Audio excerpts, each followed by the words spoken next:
Siembra Televisión, compañía anónima, no se hace responsable por los comentarios y opiniones emitidas en el siguiente espacio, los cuales son de absoluta y única responsabilidad del moderador, productor o público participante de dicho espacio.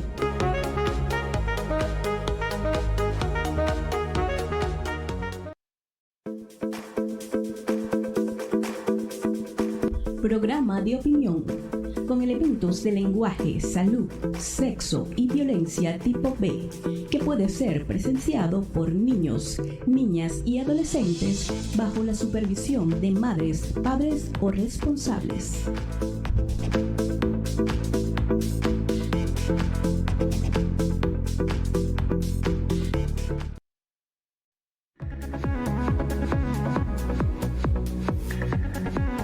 Siga con Salud y Municipio. Siembra TV, más cerca de ti.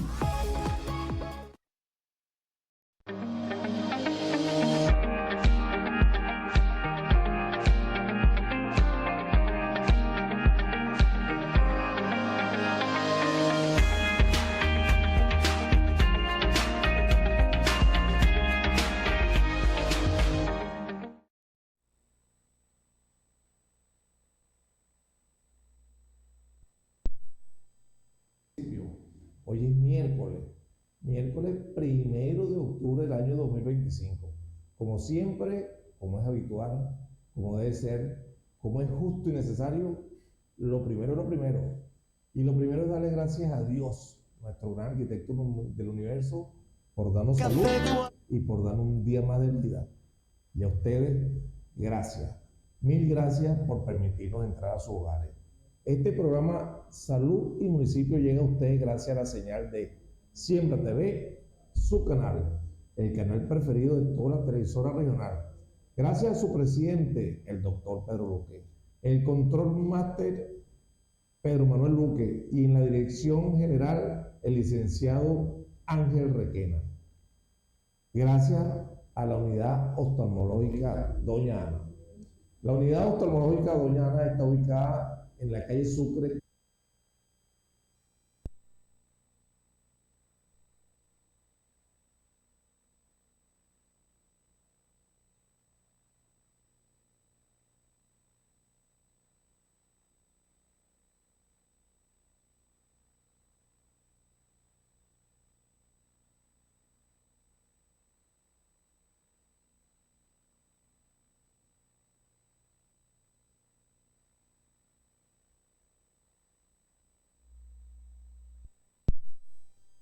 Infantil, la autora Carly de Llori.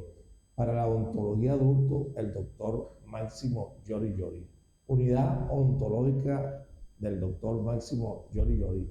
Para una salud bucal sana y una sonrisa como usted se la merece.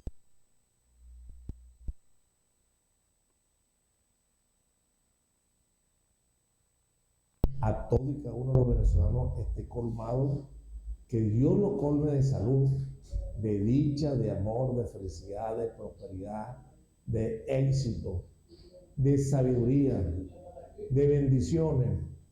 Que este mes se cumplan todos los anhelos, todos los deseos que desean los venezolanos.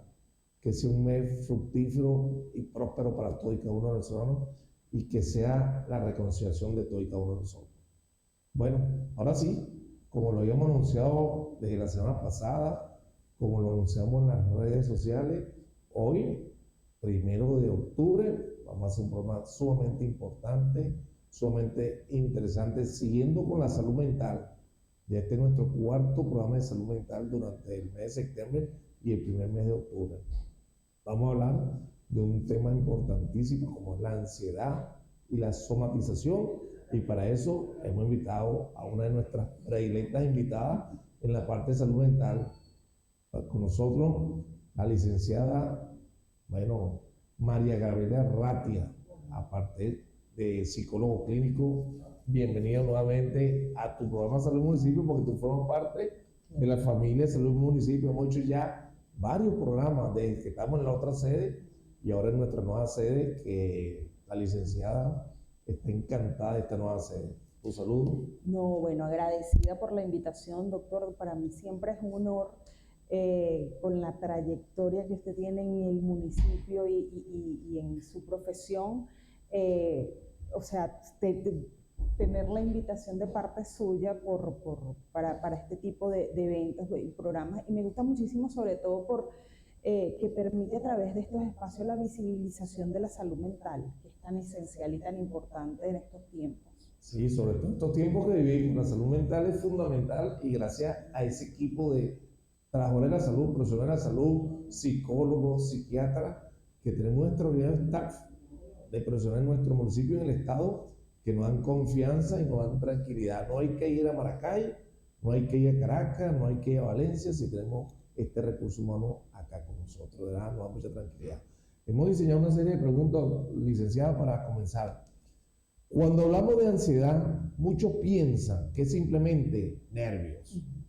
¿Cómo podemos explicar de forma sencilla qué es realmente la ansiedad? Mira, fíjate que a mí me encanta cuando tocamos este tema de la ansiedad. ¿Por qué?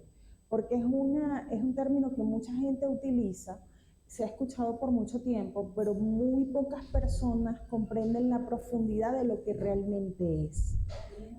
La ansiedad es una respuesta del organismo ante la carga de estrés, ante una carga de presión, ante una carga de crisis constantes, ¿no? Y muchas veces nosotros en nuestra cultura venezolana, que siempre lo he recalcado así, nosotros somos muy de minimizar las dolencias y sobre todo esas dolencias emocionales. Bueno, ustedes como médicos lo pueden experimentar en consulta, que los pacientes no tenemos una cultura preventiva, los pacientes siempre van a consulta cuando ya la situación está más o menos grave. ¿Por qué? Porque para el ser humano, o sea, para el venezolano sobre todo, es una exageración ir cuando la dolencia apenas está comenzando, por esa minimización que tenemos nosotros mismos de nuestro cuerpo y de nuestras emociones. Entonces empieza la sobrecarga de estrés y uno en la mente, no, bueno, esto es normal, yo lo paso, las demandas del día a día son la prioridad y nos olvidamos de ciertos aspectos que tenemos que tomar en cuenta dentro del autocuidado. Y esto revienta pues sube el cortisol, sube la adrenalina y entonces comenzamos a experimentar estados ansiosos que en la mayoría de los casos cuando asisten a consulta se sienten en un limbo emocional porque no entienden qué les está pasando, porque se habla de ansiedad pero no se explica cómo se vive, qué se experimenta, qué podemos hacer. Además que el que está viviendo la ansiedad siente que es un estado que se va a quedar allí para siempre. Entonces, eso yo siempre digo, mira, la ansiedad es prima hermana de la depresión. Cuando la ansiedad llega a su punto máximo, eso termina reventando en un cuadro depresivo. Así es. Bueno, es importantísimo, fíjate, este tema que estamos tratando y sobre todo lo que está comentando nuestra psicólogo clínico, la licenciada María Gabriela. Cuando le decimos a un paciente, nosotros mismos, médicos que tenemos a nuestro paciente al frente, le decimos, mira, escapa de mi caso, tienes que ir para el psicólogo o el psiquiatra. Es un choque que recibe el paciente. Dice, pero doctor, ¿cómo usted me manda para el psicólogo o el psiquiatra? Y es una realidad por muchos factores. Primero, la negación. Sí. Bueno, fui para que el doctor, ahora mejor que yo esté loco. Esa es la realidad. Y la situación también país, cuando uno dice, anda a una consulta psicológica, anda a una consulta psiquiátrica, y me va a mandar para hablar cosas y a pagar, y esto no es así. Esa es la realidad que vivimos. Así es. De hecho, sí, mira, yo siempre cuento esto como una experiencia personal, porque no todos los médicos necesitan experimentar las patologías que viven los pacientes, ni todos los psicólogos tenemos que experimentar lo que viven los pacientes, pero sí como seres humanos rozamos en algún momento eso. Y yo recuerdo claramente que cuando yo estaba en la universidad hablábamos de la ansiedad como teoría. Hablábamos de la ansiedad como, bueno, el abordaje psicológico, Pero hasta el momento no había visto la clínica como tal, o sea, experimentarlo con pacientes. Y vivo un cuadro ansioso que termina en un trastorno de ansiedad generalizada porque le di larga. Porque yo ahorita que lo veo de lejos digo, ¿cómo nadie? O sea, es que en mi entorno yo nunca escuché hablar de eso. O sea, en mi entorno nunca se habló de que, mira, que las palpitaciones, que ese estado de hiperalerta, esa sensación de que algo va a suceder, pero todo está bajo control y no saber decírselo, o sea, cómo decírselo a lo expresa la gente enseguida lo minimiza y pero eso está en la mente, quédate tranquilo, ay, ya vas a comenzar. Entonces la gente se reprime la emoción y ahí es donde viene el problema. Es correcto. Bueno, aquí tenemos una pregunta. Dice, en su experiencia clínica, ¿qué diferencia existe entre una ansiedad normal, propia de la vida cotidiana, y un trastorno de ansiedad que ya requiere tratamiento psicológico, asesoramiento con los profesionales de la salud mental? La ansiedad, hay una ansiedad que es estacional, es una ansiedad momentánea de un evento que está sucediendo en ese momento. A su soberanía. Ansiedad propia, bueno, del organismo que tiene que reaccionar ante una situación de amenaza. ¿Cuándo esto se vuelve patológico? Cuando esto empieza a afectar mi vida cotidiana, altera mi patrón de sueño, altera mis horarios, altera la percepción que yo tengo de la realidad y aparte de eso empiezo a sentir afecciones fisiológicas que empiezo a asociar obviamente desde el pensamiento catastrófico a que tengo algo muy grave. Entonces, cuando ya los miedos empiezan a crecer, cuando empiezo a temerle a cosas que anteriormente ya no le temía, y cuando empiezo a sentir miedos constantes, a sentir amenazas constantes, a sentir, ya uno tiene que saber que tiene que buscar la ayuda profesional. Porque cuando tú comparas, bueno, yo no era así, yo no le tenía miedo a viajar en carro, yo no le tenía miedo a montarme en un autobús, yo no le tenía miedo, y ahora los miedos comenzaron a crecer de a poco. Entonces uno dice, mira, ya tenemos que buscar ayuda psicológica porque la ansiedad lo que hace es empezar a limitar tu radio de acción. Y ahí es donde se convierte ya en algo patológico. Es decir, pasamos de algo que era normal, o de episodios normales, a algo que se ha convertido en patológico porque se estaciona, se queda y empezamos a convivir y a veces no sabemos ni cómo tratarlo. Y el primer error, nuestra psicóloga, es que acudimos al compadre. Ay, y acudimos al compadre, me está pasando esto, y lo acompañamos de licor y nos vamos por la tasca. sí. Y empezamos ahí y entonces no buscamos el mejor asesoramiento ni buscamos, por eso no se automedique y acuda a los profesionales. En la salud mental tenemos que ir a nuestro psicólogo y también tenemos que ir a nuestro psiquiatra, ¿no?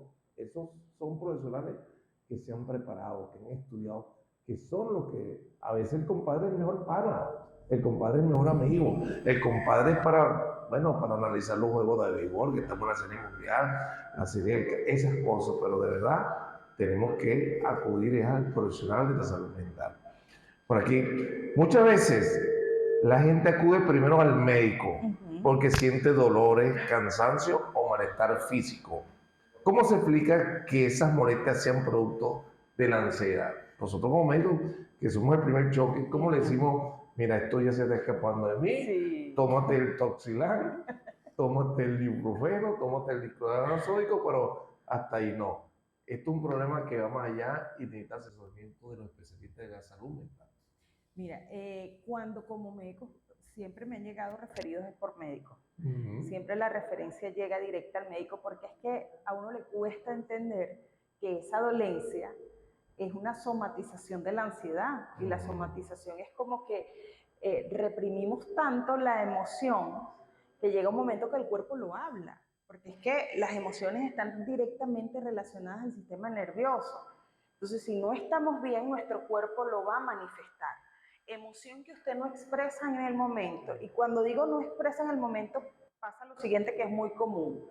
Hay una situación que me preocupa, hay una situación que me asusta y yo me hago el loco, me hago el fuerte. Entonces yo desgasto todas mis habilidades y todos mis recursos internos para enfrentarlo. Entonces, cuando estamos sometidos constantemente a situaciones de estrés y de demanda emocional y empezamos fortaleza, no importa, yo le echo pichón, yo soy fuerte, y nos exigimos, nos sobreexigimos, que es una cultura también que yo critico mucho de la fortaleza extrema. Nosotros somos humanos y hay momentos de quiebre. Entonces, la represión de esa emoción con el tiempo va a pasar factura en el cuerpo. Entonces, empiezan las personas a sentir ciertas molestias características de la ansiedad. El médico hace el abordaje que tiene que hacer y en la mayoría de los casos, los resultados de exámenes no tienen alteración alguna. Ahí es donde el médico se da cuenta y dice, no, mira, esto es psicológico. Esto escapa a nosotros y los médicos tenemos que saber referir.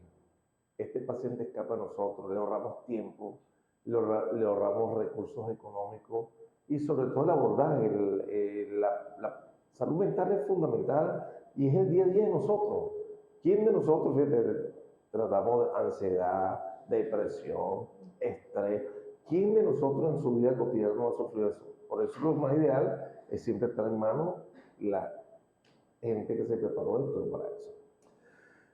¿Qué señales o síntomas pueden alertarnos de que estamos somatizando y no se trata de una enfermedad orgánica en sí? Es decir, los signos, los síntomas, los síndromes, ¿qué podemos decir? Mira, hay síntomas psicológicos y hay síntomas fisiológicos. Yo siempre le digo a los pacientes, mira, hay más de 200 síntomas físicos, fisiológicos que no tenemos ni idea que están relacionados a la somatización de la ansiedad. Uno de los más comunes, por ejemplo, es las palpitaciones. Y corre la gente al cardiólogo porque me va a dar algo. De paso, se toman la atención justamente en el momento que están experimentando esa ola ansiosa, ese pico ansioso con la vivencia de ese síntoma. Otro de los más comunes es dificultad para respirar y dolor en el pecho. Enseguida la ansiedad te trae un pensamiento intrusivo catastrófico, eso que tienes un infarto. O sea, la ansiedad siempre va a tratar de asociar la dolencia física con una enfermedad mortal. Otra de las más comunes es la parte del estómago, porque el estómago es un receptor emocional. Ahí va a caer todas las emociones. Y los últimos estudios han demostrado, bueno, que la microbiota intestinal tiene relación directa con el sistema nervioso con las emociones. Entonces, por eso es que todo lo recibimos aquí. Y al recibirse la emoción allí, se afecta también el intestino. Otro de los síntomas menos comunes, que no son tan así, es el tinnitus. Ajá, el tinnitus. Mareos, visión borrosa, náuseas, alteración del patrón del sueño. Cuando una persona tiene el hábito de dormir toda la noche y de repente empieza a despertarse a mitad de noche, 3 de la mañana, que mucha gente dice, no, que se te paró un muerto. No, ningún muerto. Eso es ansiedad, eso es cortisol alto.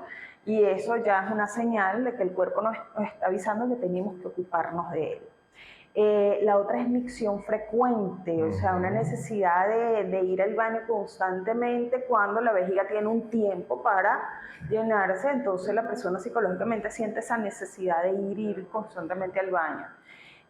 Lo otro es, a nivel psicológico, mucho miedo, terror, o sea, un miedo fuera de lo común asociado a la muerte. O sea, no hago esto porque me da miedo morirme, no me quiero dormir porque me da miedo que me vaya a dar un infarto.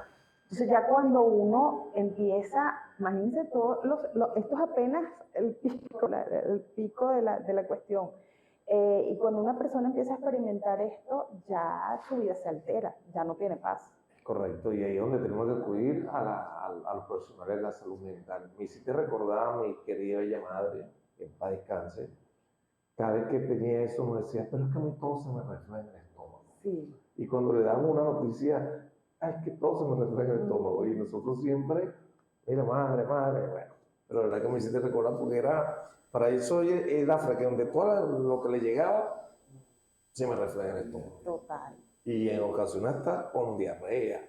Y llegó hasta cuando iba de viaje, entonces tomaba todas las medidas preventivas. Total, porque el ansioso, eso sí tiene como características que es muy anticipado. se anticipa cualquier cosa. Cuando logra regular eso, es una persona súper eficiente porque ve más allá de lo que el entorno ve y puede prever ciertos escenarios. Es correcto, y es así, pues, y me recuerdo eso, pues, para los viajes, cuando yo iba de viaje, todas sus medidas preventivas, sí, todo para que su viaje fuera lo más satisfactorio, claro, y no empañarle el viaje a los demás, y siempre estaba pendiente. Qué bueno. Bueno, seguimos abiertos a la participación, 0424-332-9421, 0424-332-9421, para sus llamadas, para sus mensajes, lo que quiera, abierto a la participación. Estamos conversando con la licenciada psicóloga clínica María Gabriela Ratia, que ya hemos hecho varios programas, forman parte de la familia Siembra TV. ¿Cuáles son los factores más comunes en nuestra sociedad que están aumentando los niveles de ansiedad? No es fácil, sí, pero es múltiple, pero esta pregunta hay que hacer. Mira, la sobrecarga de información que tenemos, ¿sabes? O sea, muchas veces mirando el teléfono para distraernos nos sobrecargamos de información. Y una cosa que tiene, una característica que tiene la persona que está bajo ansiedad es que tiene mucha susceptibilidad a noticias trágicas. Entonces, si estás expuesto a como consumir este tipo de contenido, esto aumenta muchísimo más las posibilidades de que la ansiedad pues, toque los límites. Lo otro, pues, la situación país, inestabilidad económica que pueda existir en el entorno, o sea, las redes sociales, cómo se manejan las redes sociales, que no hay límite, la exposición que pueda tener la persona a ese tipo de situaciones e información también tiene mucho que ver.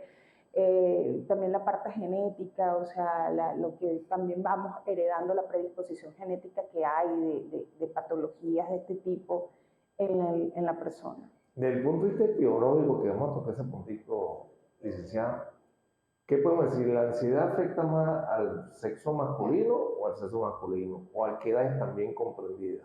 Mira, sobre todo en la edad adulta, se manifiesta más que todo, bueno, se manifiesta desde la infancia. Lo que pasa es que uno de bebé, de pequeño, no tiene la contención emocional para identificar estas alteraciones, pero el que es ansioso desde pequeño, desde el moldeamiento que tuvo, porque nadie nace ansioso, es una cuestión de moldeamiento también en la crianza, a qué estuvo expuesto, cómo se dieron las órdenes, cómo fue el ambiente, y eso va predisponiendo de alguna manera cómo vives la ansiedad en la adolescencia, cómo la vives en la adultez temprana y en la adultez media. Ahora bien, con respecto a cómo se maneja, mira, lo que hemos visto nosotros, varios colegas que hemos discutido este tema, el tema del género, ¿no? De que muchas veces las mujeres somos mucho más expresivas a nivel emocional. Uno está asustada, preocupada, angustiada, uno lo habla con libertad. El hombre tiene mucho más limitación a nivel social porque siente el peso y la carga social de que no puedo quebrarme delante de la gente, no puedo decir que ando asustado, lo tengo que disimular porque, ¿sabes? El entorno demanda de manera silenciosa y tácita que tú eres el cabeza de hogar, tú eres el protector, tú eres la persona que tiene que dar la cara frente no puede flaquear. No puede flaquear. Entonces el hombre se sobrecarga muchísimo emocionalmente y son las personas que viven con mucha más intensidad estos temas de ansiedad. Entre el sexo masculino y el femenino, ¿quiénes acuden más a la consulta de salud mental? Obviamente las mujeres, pero yo me alegro cuando sí van hombres. Y yo me alegro porque yo digo, son hombres que están rompiendo este estigma de que el psicólogo es para locos o para débiles o qué sé yo. Y lo digo con mucha responsabilidad, o sea, las personas, los hombres, los masculinos que han ido a mi consulta, mira, yo se los aplaudo y les hago ver, mira, están rompiendo un patrón que traemos cultural, de que el hombre no pide ayuda, de que el hombre se calla emocionalmente, de que el hombre no expresa sus miedos, y eso, bueno, para uno es satisfactorio, como profesional es satisfactorio. Sí, bueno, por aquí abierto la participación. Buenas noches, doctor Douglas, excelente programa. ¿Dónde labora la licenciada Ratia? Dígalo, aquí estamos abiertos. Bueno, estamos a la orden en la clínica Betania, en la urbanización Rómulo Gallegos. Ahí estoy en el horario de la mañana. Me pueden contactar también por las redes sociales, en mente.saludable en Instagram. Ahí hay un link directo hacia mi WhatsApp y ahí pueden pues, agendar una consulta si desean. Lo certifico porque soy de los que le he referido varios pacientes a la licenciada y siempre me da la contrarreferencia. Gracias, doctor, por mandarlo, gracias por la confianza. Y es satisfactorio cuando se entablan esas relaciones. Por aquí, ¿qué estrategia simple puede aplicar una persona en casa o en su entorno laboral para reducir la ansiedad antes que se convierta en una somatización? Mira, lo primero es tener conciencia de la situación. Cuando nuestro cuerpo habla, tenemos que hacerle caso. Cuando empiezan los primeros síntomas a aparecer, tenemos que empezar a tomar medidas. Y una de las principales medidas es establecer un protocolo de autocuidado interno. Autocuidado es que, bueno, no estoy al 100%, tengo que reducir la carga que tengo, no me puedo sobreexigir en situaciones donde físicamente ya el cuerpo me está pasando factura porque no estoy durmiendo bien, porque no estoy comiendo bien, porque ando hiperalerta, porque me cuesta concentrarme. Entonces ya esas son señales de que tu cuerpo te está indicando que tienes que tener una pausa, hacer una pausa allí. Qué bueno. Estamos conversando con la licenciada María Gabriela Ratia, psicólogo clínico, ejerciendo acá en nuestro municipio, ya sea en el punto de contacto en su privado, en la clínica Betania, en la organización Rómulo Gallego, y tiene también a través de las redes. En caso de que la ansiedad ya esté afectando seriamente la salud física, ¿qué paso debería dar el paciente? Buscar la ayuda profesional. Hacia allá vamos. Buscar la ayuda profesional porque, mira, muchas veces, y esto lo digo con mucha responsabilidad, porque trabajar de la mano con el médico y el médico de la mano con el psicólogo, se obtienen resultados que van a perdurar en el tiempo. ¿Por qué? Porque cuando uno tiene esa apertura de, mira, tenemos que abordarlo desde las dos partes muchas veces. Mira, hay personas que llegan con niveles de ansiedad manejables terapéuticamente, pero hay personas que tienen una ansiedad de larga data que amerita la intervención médica. Y aquí es donde nos apoyamos en la parte psiquiátrica, que a la gente le asusta mucho y a uno le toca como desmontar esa imagen satanizada que tiene el paciente con el psiquiatra, porque cuando tú le dices al paciente, mira, nos vamos a acompañar, te la ayudas. El psiquiatra es un médico que estudió el cuerpo humano tantos años, luego hizo una especialización en el cerebro, el funcionamiento, y él es el que sabe cuando algo está alterado o no. Y entonces les digo, mira, eso es como cuando tú vas con atención alta al internista. Te van a mandar un tratamiento que te va a regular. Y cuando tú te regulas, tú aprendes a vivir con tus cosas chéveres y haces una vida normal. Igualito pasa con el psiquiatra. ¿Por qué? Porque las personas le han dado mucha mala fama al psiquiatra, que eso te va a volver adicto. Mira, los protocolos están muy actualizados hoy día, se ha actualizado mucho la ciencia, entonces tenemos que abrirnos a buscar también todas las posibilidades que existan para poder salir adelante. Así es, siempre el psiquiatra es la mano derecha, el psiquiatra es el amigo, es el pana, el que va a conversar y el que te va a controlar. Y cuando hay que medicar, bueno, el psiquiatra está pendiente y estamos seguros que son los que garantizan junto al psicólogo la salud mental y un equipo multidisciplinario, psicólogo, psiquiatra. Así y confianza el paciente y el entorno familiar, porque licenciada, eso es otra cosa. Las consultas psicológicas, las consultas psiquiátricas, siempre es importante acudir no solamente al paciente, sino al entorno. Mira, si hay casos específicos donde sí se necesita Dicho, la pareja, el hijo, el papá, sí, la mamá. Claro, el abordaje familiar. Por ejemplo, en el caso de la ansiedad, sí. ¿Por qué? Porque el que ha vivido ansiedad sabe que se siente incomprendido frente a los miedos. Porque los miedos son unos miedos que la persona realmente siente, pero para el que no ha vivido ansiedad es algo inexplicable. Pero ¿cómo te va a dar miedo eso? Entonces, ese tipo de mensajes en el entorno hacen que la persona ansiosa se sienta como que, bueno, yo tengo entonces algo que estoy loco. Claro. O sea, definitivamente Yo no soy normal. yo no soy normal. Entonces esa sensación de insuficiencia afecta mucho la autoestima y eso empuja de a poco hacia la depresión.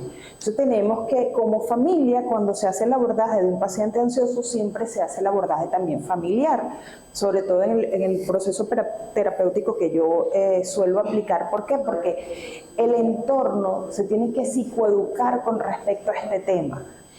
¿Por qué? Porque sí, el entorno muchas veces quiere ayudar y a veces no sabemos cómo ayudar y decimos palabras que lo que hacen es que la persona pues caiga más en la ansiedad, o sea, en el foso profundo de la ansiedad y uno queriéndolo ayudar. Entonces, sí, la familia se tiene que psicoeducar con ese tema cuando hay ansiedad. Sí, bueno, seguimos abiertos a la participación. 0424-332-9421. Feliz y bendecida noche, doctor Douglas González y doctora María Gabriela Ratia.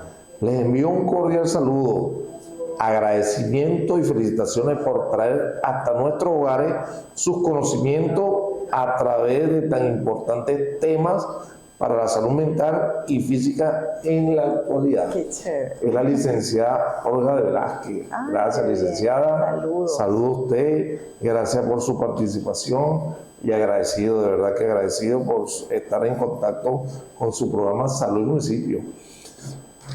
¿Qué mitos todavía persisten en la gente acerca de la ansiedad y cómo se pueden montar desde el punto de vista psicológico?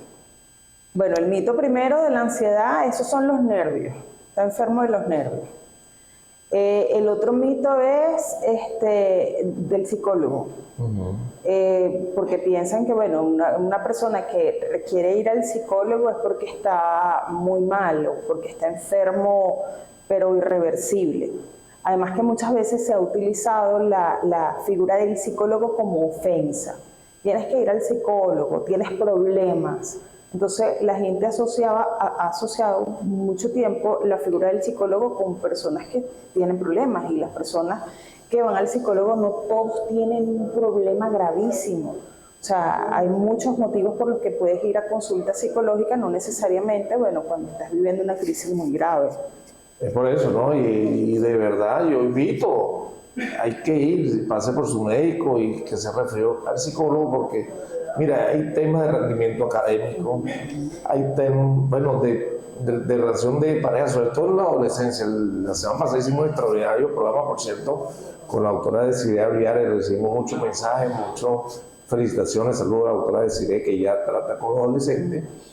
El primer novio, la primera novia, fíjate, 14, 15, 16 años su primer novio, y después empieza una ruptura circunstancial, una ruptura, bueno, eso lo asumen y lo agarran de estrés y le agarran el cosas. Entonces tuve ese muchacho con ansiedad, depresión y hasta han llegado al suicidio.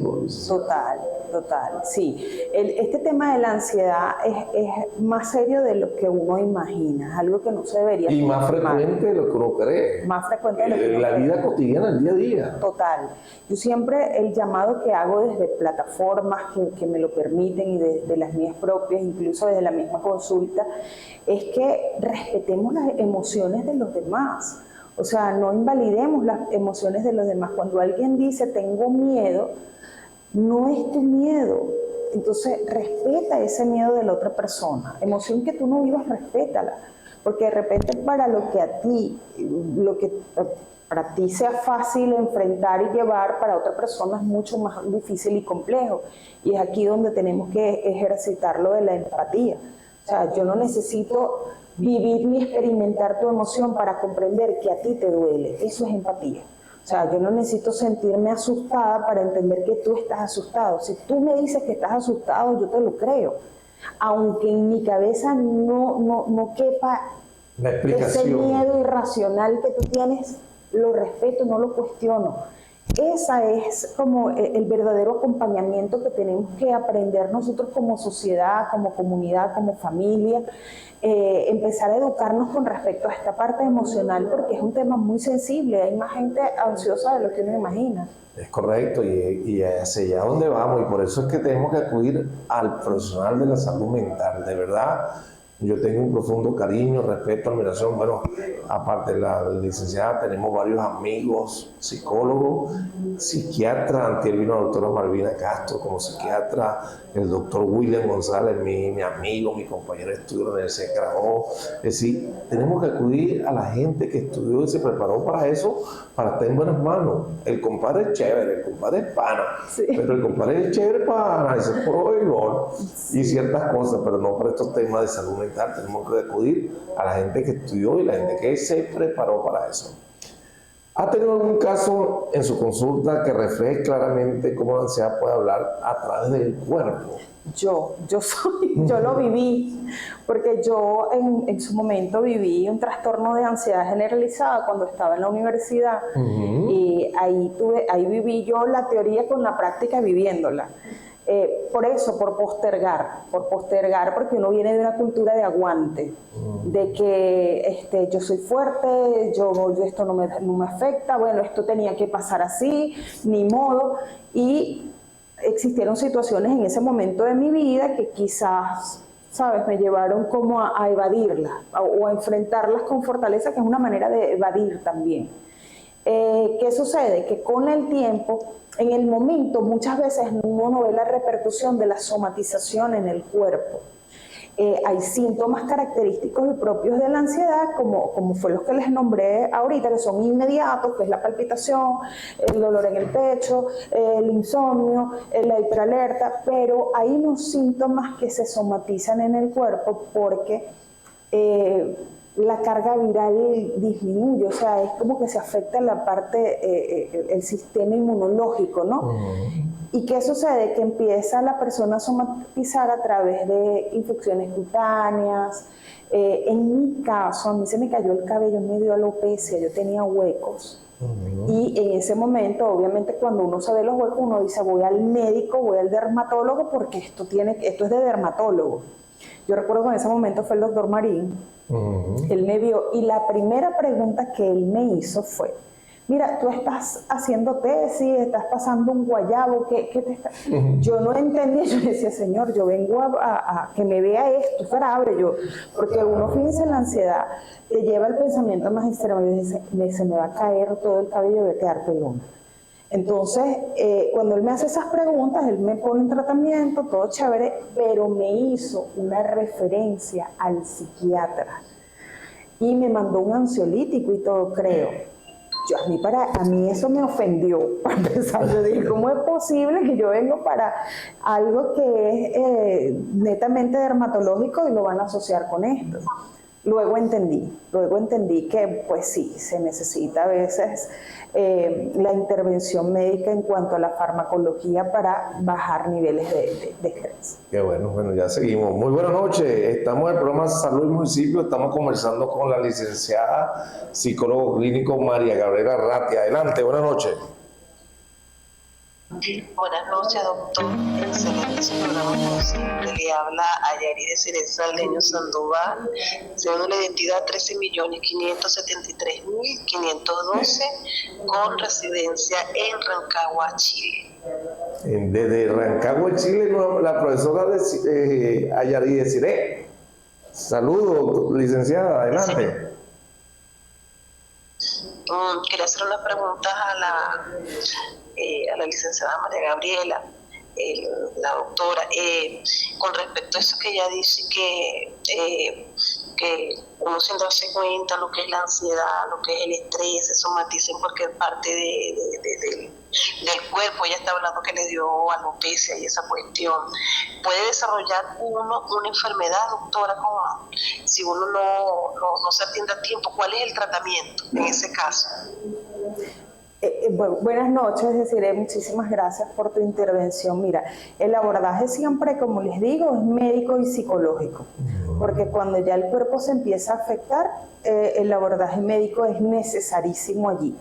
¿Por qué? Porque al controlar la parte al regular la parte emocional con la terapia psicológica, va disminuyendo la afección que hay a nivel orgánico, pero a nivel orgánico tiene que existir la intervención médica, necesariamente. Bueno, mire, por ejemplo, en el caso de mi hijo, Claro, él es una persona TEA, una persona con autismo funcional. Él, la socialización, eso es algo nuevo para él. El niño es sumamente inteligente, pero yo me fijé que el niño, cuando comenzó a ir a un nuevo liceo, él comenzó a tener insomnio. En la mañana le dan náuseas, le dan ganas, eso es nuevo, le dan ganas de vomitar. Y yo no sé si yo pensaba que era una cuestión estomacal, pero parece que fuera ansiedad, que fuera estrés. Entonces, ahora está medicado con sopliclona para poder conciliar el sueño. Pero hay otras, me refiero que si hay otro métodos alternativos, y uno no esté medicándolo de esa manera, habrá alguna terapia, alguna cosa. Claro, lo que pasa es que la parte médica lo que va a hacer es contener que la respuesta orgánica se alargue, ¿no? Pero sí tiene que haber un acompañamiento psicológico en esos casos, porque eso le va a ayudar a desarrollar estrategias para aprender a regular la ansiedad. ¿Cómo? Identificando sus factores de riesgo. El mismo, uno en terapia va identificando cuáles son mis detonantes de ansiedad. Y cuando voy desarrollando eso, me anticipo con estrategias también que se aprenden en la terapia, a cómo me empiezo a autorregular, qué ejercicios me pueden servir para enfrentar, porque el miedo va a estar, la amenaza, la sensación de amenaza va a estar, pero cuando yo me aprendo a regular, ya se minimiza el impacto del síntoma en la persona al punto de sensibilizar el espacio o el contexto donde esté la persona a enfrentarse. Bueno, profesora Ayarit, siga, si tiene alguna pregunta estamos al aire, no se preocupe, para eso es este programa de la ventana. Sí, porque él está inserto, ¿no?, donde estudia en un programa de integración escolar, que se le llama PIE. Entonces, ellos tienen, como quien dice, métodos de abordaje para desregularización, eso que está diciendo usted. Entonces tiene que aprender a identificar qué situaciones le provocan eso que usted dice, como una especie de amenaza. Sí, los detonantes de estrés de él. Cuando él lo tiene claro, él ya sabe a qué se va a enfrentar, y eso le va a permitir a él, a través de ciertas estrategias, a regularse frente a eso y no enfrentarlo con tanto miedo y como desprovisto de protección emocional, porque yo siempre digo, las personas que sufren ansiedad es porque se sienten desprovistas inseguras, ¿sabes? O sea, siento que la situación de verdad me va a abrumar y me va a sobrepasar. Bueno. Muchísimas gracias, doctor. Importantísimo su programa, de verdad. Su información, perdón. Muchas gracias, doctor, por permitirme la participación esta noche una vez más. No, profesora, para nosotros es un verdadero honor, un halago de que nos estén llamando de Rancagua, Chile, para hacer contacto con la ventana de la participación acá en el municipio de Rosio. De verdad que gracias a usted y siempre a la orden. De todas maneras, yo le voy a pasar el número privado de la licenciada para que cuando puedan interactuar también, porque yo sé que usted ha tratado mucho estos temas cuando estaba acá con nosotros. Sí. Bueno, buenas noches, muchas gracias, Dios me lo bendiga. Ay, gracias, amén. El personal de salud de Venezuela marcando la diferencia, definitivamente. Qué bella. Buenas noches. Buenas noches, profesora Ayarit Saldeño. Profesora Ayarit Saldeño ya tiene 8 años en Chile, está en Rancagua. Ella tiene su hijo con una condición especial de autismo, pero ella siempre está ahí, participa, y sobre todo estos programas de salud mental ha participado, y nos llena de orgullo que en la ventana de la participación. ¿Usted ha sentido alguna vez dolores? Esto es una pregunta de la participación para... ¿Usted ha sentido alguna vez dolores, palpitaciones o malestares físicos que luego dijeron que estaban relacionados con los nervios o la ansiedad? ¿Cómo lo vivió? Eso más o menos la gente, ¿quién en su vida no ha, y uno lo minimiza, el entorno lo minimiza, Sí. eso es normal, eso le pasa a cualquiera, no te preocupes, déjalo así. Sí, hay ese tipo de comentarios y esto también que sirva para que las personas que nos escuchan se psicoeduquen con el tema. Ese tipo de comentarios no ayuda a una persona que está pasando por una situación de ansiedad extrema. Además que una de las cosas que me he dado cuenta, porque fíjense que la ansiedad cuando llega a su punto más alto se convierte en algo que se llama ataque de pánico. Y los ataques de pánico pueden venir repentinamente por acumulación de ansiedad.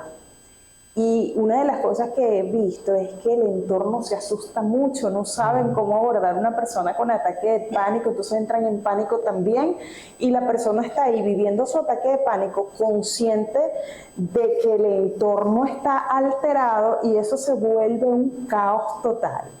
Entonces, ¿qué podemos hacer frente a una situación de experiencia, de que estemos en un lugar y alguien esté sufriendo un ataque de pánico?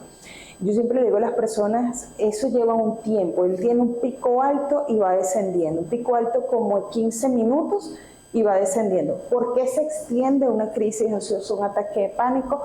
Porque el entorno se transmite la angustia. ¿Pero qué pasó? ¿Pero te pongas así? ¿Pero vamos al hospital? Entonces la persona se asusta porque no quiere preocupar a nadie, no quiere ser carga de nadie, porque además el que está sufriendo un ataque ansioso o el que está experimentando una sensación de ansiedad, primero está muy susceptible, todo se lo toma personal porque es característico de ese proceso. Se vive con alteración sensoperceptiva, o sea, todos los sentidos se alteran, el oído, el olfato, el gusto, la vista, el ruido visual, el ver muchos estímulos a la vez, la sensibilidad auditiva. Entonces, ¿qué sucede? Que esta persona si entra en pánico y empieza todo el entorno a pegar gritos, a correr, a preguntarle qué te pasa, pero quédate tranquilo. Si fuese tan fácil así, imagínate, la gente lo toca, me quedo tranquilo. Pero eso requiere de la comprensión, de la paciencia del entorno y saber tener estrategias de regulación. Una de las principales que yo siempre digo a las personas, tómenle las manos. Tómenle las manos porque el cambio de temperatura corporal en la otra persona le hace sentir como estamos acá. El abrazo, abrazar a la persona sin decirle nada, pero transmitiéndole seguridad, porque si yo me angustio y le pregunto, pero no te pongas así, la persona se va a poner peor, porque él no quiere estar así, nadie quiere estar así. Bueno, qué bueno, aquí fíjate, esos tips que nos está dando la licenciada María Gabriela son importantísimos, fíjate, hasta el manejo. ¿Qué debemos hacer cuando estamos en presencia de una persona con ansiedad? Fíjate, hasta a veces los mismos médicos lo dicen, son los primeros que corremos y hacemos una cosa como no es por falta de conocimiento del manejo que debemos tener ante el paciente.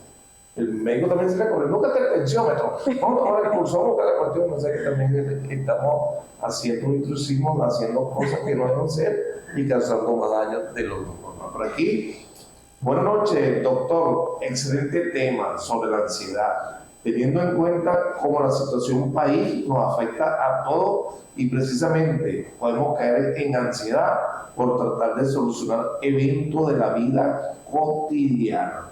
¿Qué requiere mantener la calma?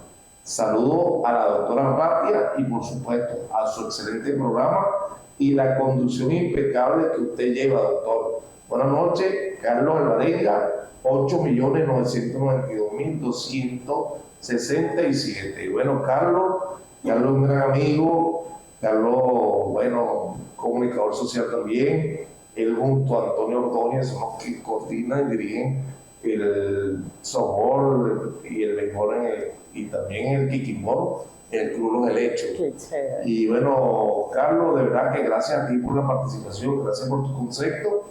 Y te voy a decir, el sábado pasado nosotros veníamos en el torneo ganando un buen juego consecutivo, ganamos por nocaut y este juego pasado perdimos por nocaut, perdimos 9-0 el equipo, después ganó 9 y sentí esto que estamos tratando, doctora, muchos de nosotros del equipo cayeron en ansiedad y se presionaron y querían hacer las cosas más y hacer las cosas mejor. Después del juego yo he tratado haciendo lo que no me corresponde, pero dando consejos y orientaciones. Vamos a calmarnos, vamos a hacer lo que siempre hemos hecho, vamos a seguir jugando bien, vamos a prepararnos para el próximo encuentro y listo, vamos a disfrutar de esto. Claro. Vamos a hacer esto una fiesta, vamos a divertirnos y a pasarlo bien, pero perder después de que nos nueve juegos consecutivos, que el mismo Carlos Arenga decía, bueno, este equipo está infantil, ese equipo está derrotando a todo el mundo. Bueno, nos bajaron a la tierra, nos dieron knockout a nosotros y ahora bueno, nos corresponde a nosotros superar esa crisis. Gracias, Carlos, por tu participación y gracias por tu apoyo, de verdad que es importantísimo. Agradecido y vamos a mandarle a los pacientes que tengo el equipo. Qué bueno, porque mire, yo siempre digo, nosotros tenemos que psicoeducarnos en primeros auxilios emocionales. Todo el mundo debería aprender de primeros auxilios emocionales. Vamos a hacer un programa de eso. Así la es. invito y le tomo la palabra. Tenemos que hacer porque eso es día a día. Sí. Los médicos, fíjate, nosotros como universidad vemos psicología, Sí. vemos psiquiatría de pregrado, Claro. vemos eso, pero en la emergencia no nos preparan. Yo me acuerdo cuando éramos los médicos de choque, éramos los residentes, los que tratamos, yo era el residente de cirugía y traumatología, y bueno, esa era la carrera y yo siempre decía al personal, pero cálmense, vamos por el orden, porque las enfermedades salían. Entonces llega un momento que nosotros, sin querer, como que cometemos más daño por el mal manejo que hacemos en el paciente. Sí, el paciente ansioso requiere mucha serenidad, abordarlo con mucha serenidad y con mucha paciencia. Y bueno, en contextos de estrés, en una emergencia, que de repente el médico identifica que no es tan grave porque hay otros más graves, se pierde muchas veces esa cuestión allí de abordarlo con esa serenidad.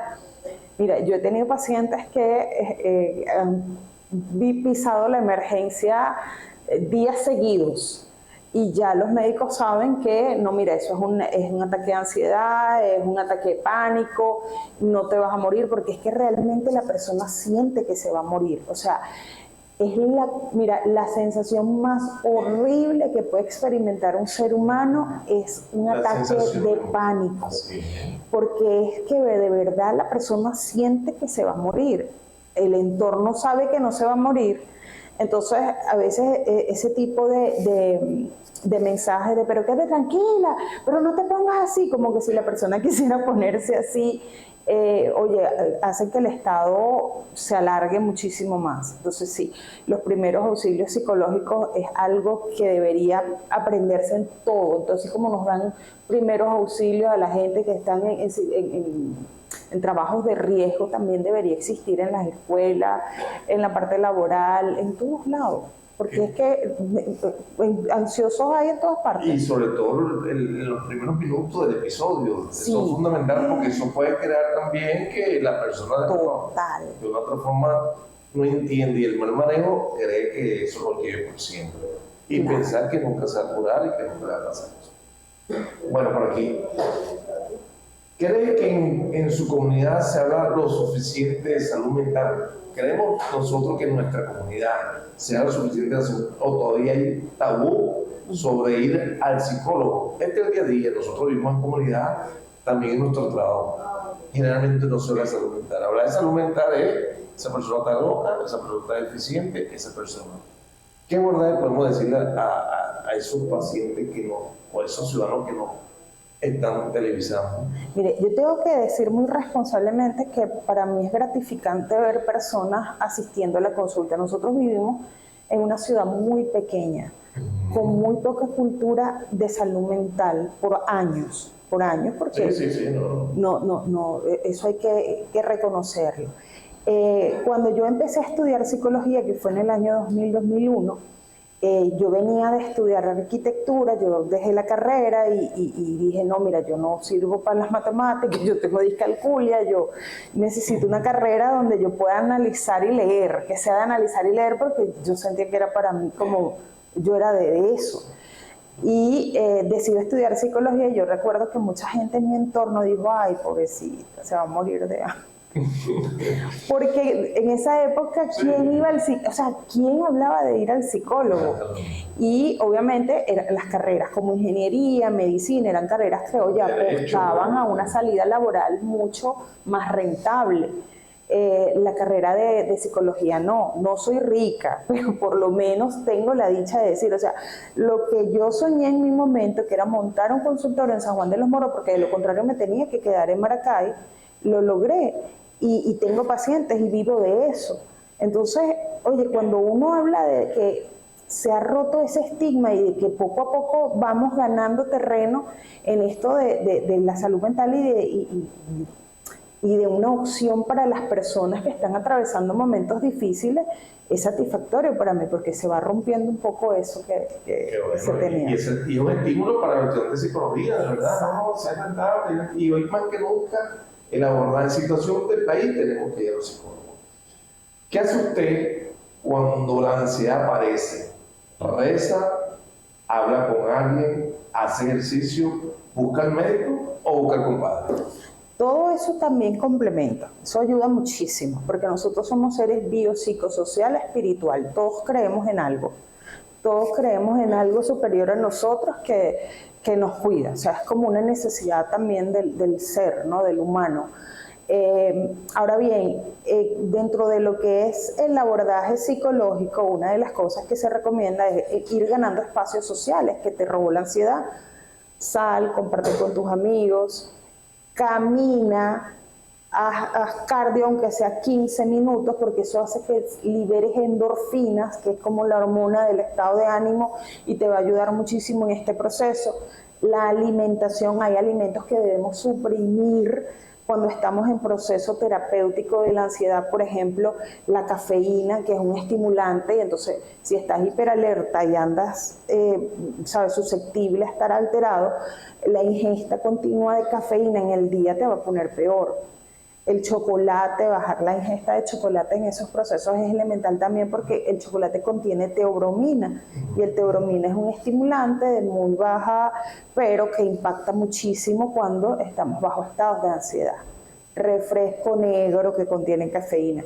Estos tés comerciales que a uno les fascina y les encanta, frío, helado, contienen mucha carga de teína. Todo lo que termina en ina es estimulante, entonces tenemos que evitar la ingesta de esto. Otra cosa que uno recomienda en estas, otras sugerencias que uno da en estos procesos es no consumir contenido de sucesos ni de noticias.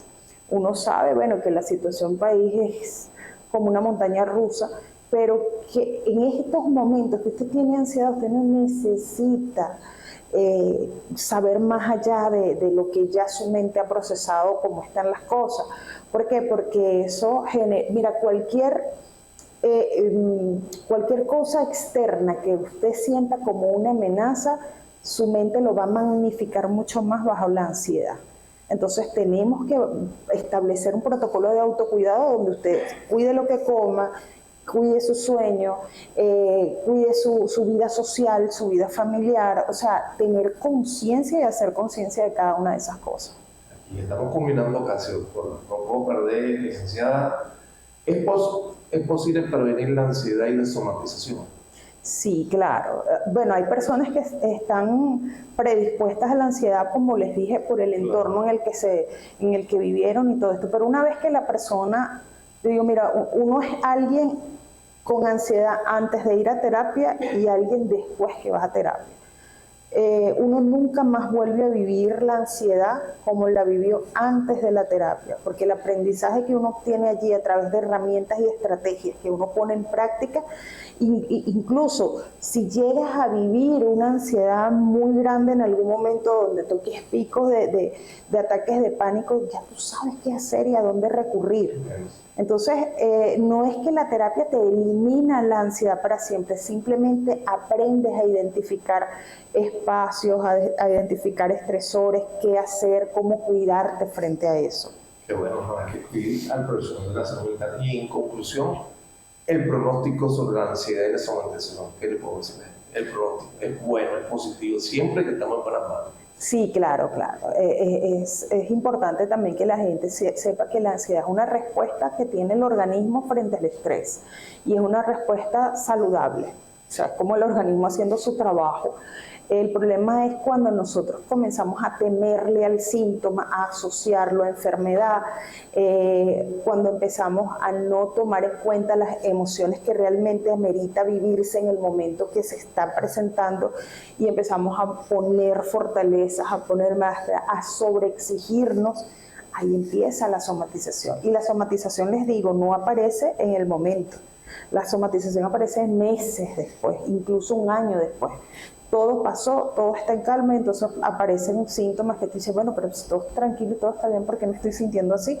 Y cuando uno revisa la historia de vida, resulta que la persona se había expuesto a situaciones de crisis muy intensas donde salió victorioso, pero el precio a pagar fue la somatización. Es correcto. Bueno, licenciada María Gabriela, una vez más, gracias por este extraordinario programa, gracias a la gente por la participación, que ha abierto una nueva oportunidad. Hablar con usted siempre es placentero y sobre todo de salud mental, que es tan necesario. Que ha abierto una nueva invitación a nuestra querida, apreciada licenciada María Gabriela Ratia, psicólogo clínico. A ustedes, gracias, muchas gracias por la sintonía. Este programa llegó a usted gracias a la señal de Siembra TV, su canal, gracias a su presidente, el doctor Pedro Luque, gracias al director general, el licenciado Jorge Requena, gracias al control de sonido y máster, bueno, Pedro Manuel Luque, y gracias a la unidad oftalmológica Doña Ana, gracias a la unidad odontológica del doctor Máximo Yoriori, y gracias a ustedes, porque este programa es para ustedes y le pertenece a ustedes. Que tengan todos una feliz y bendecida noche. Les espero el próximo miércoles para un nuevo programa de salud y municipio. Feliz y bendecida noche.